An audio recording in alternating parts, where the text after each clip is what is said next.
சிதம்பரத்தில் 100% வாக்குப்பதிவை வலியுறுத்தி துணை இராணுவத்தினர் துப்பாக்கி ஏந்தியபடி கொடி அணிவகுப்பு பேரணி நடத்தினர்.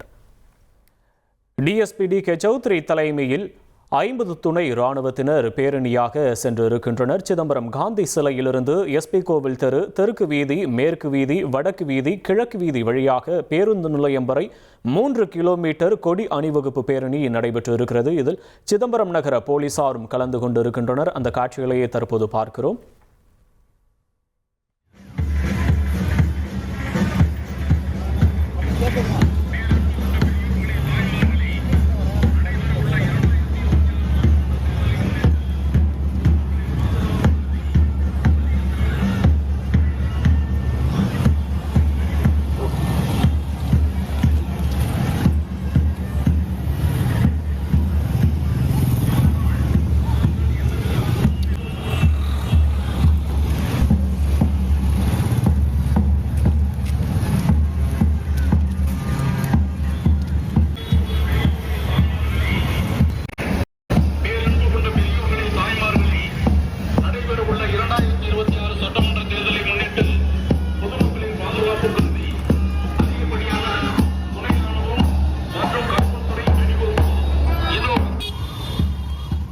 உங்கள் தந்தி1 தொலைக்காட்சியில் காதலும் கலகலப்பும் நிறைந்த ஒரு புத்தம் புதிய ஃபேண்டசி தொடர் ராஜா ராணி தினமும் இரவு 8 மணிக்கு.